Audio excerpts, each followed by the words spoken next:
Okay, welcome to the next edition in the masterclass series. Today we're looking at generating greater amounts of cash flow through marketing. But what has it got? Marketing's got two roles fundamentally. One role is about communication and the other role is about education. The communication is all around communicating to your potential customers, your potential clients, exactly what your offer is. What is your product? And then educate them in terms of why they should buy it from you. What are the advantages, what are the benefits of actually doing business with you? The communication could be more around about things like advertising, about building brand awareness, people being able to see and understand about your product. And then the education bit is in terms of how you go about, again, the communication about telling them what it is that your product does, what it can deliver, what your service does, what it delivers, what the benefits in terms of that. Now, there are some great marketing companies out there, great companies who use advertising to get the message across.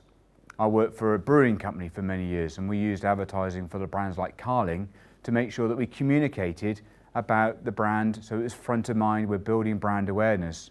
And then we went about educating people in terms of the benefits of drinking Carling versus other brands. So communication and education, the two pivotal roles that marketing has. And what we want to do is we want to let people know in terms of what's available, what are the benefits, what to buy, how to choose, and ultimately how to buy from you. So it's not just about advertising.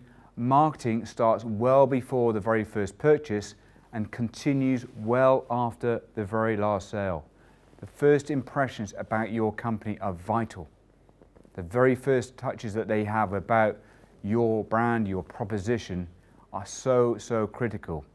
So one of the things that you may want to have and maybe invested in recently are your website, for example.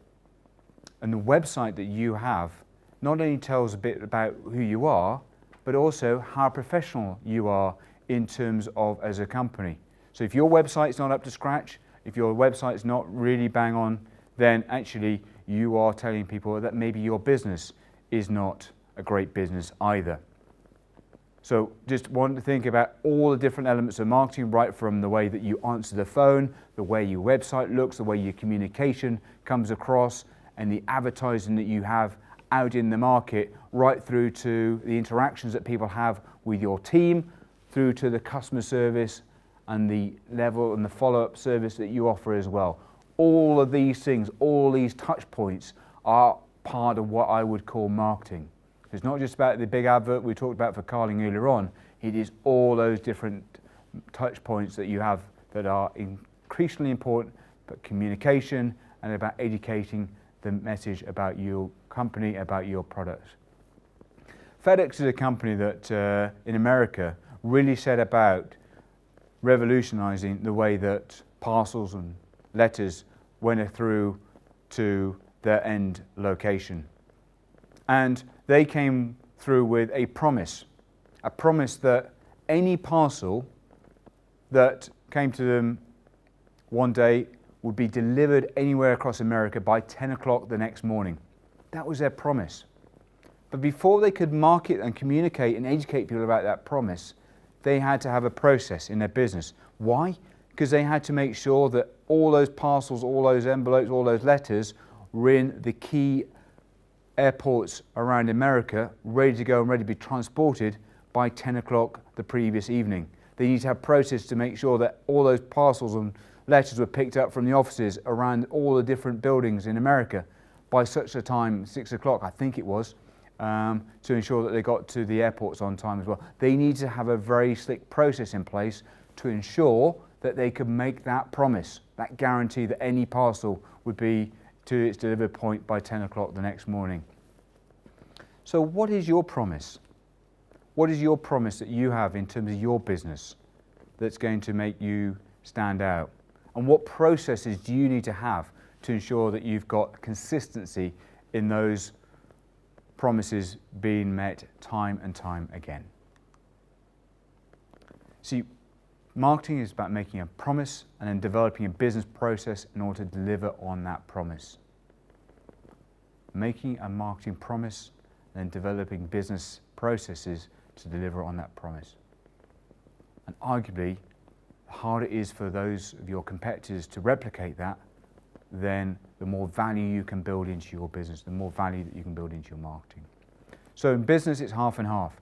Half marketing and half distribution.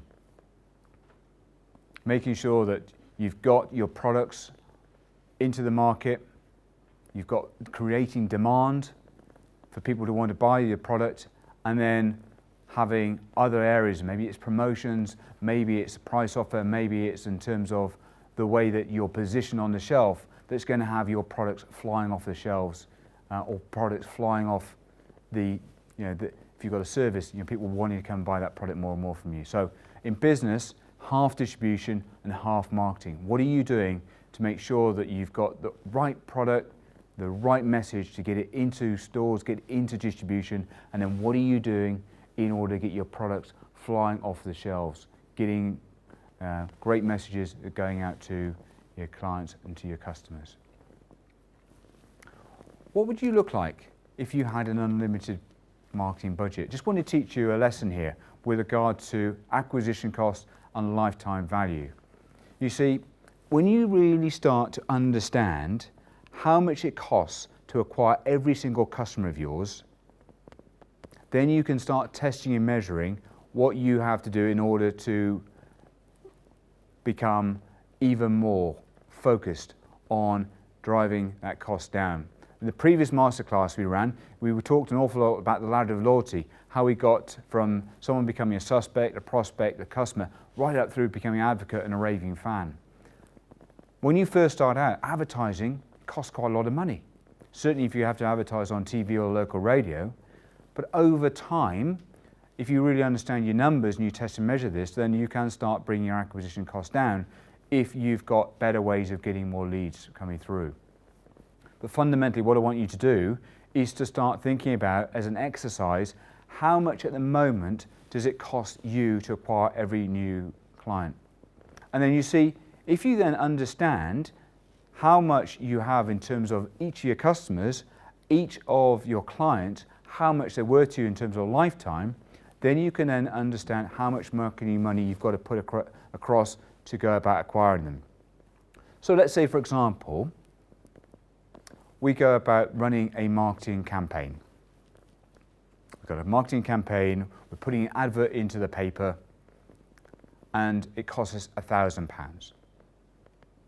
Advert costs us £1,000, of which we get 10 new leads.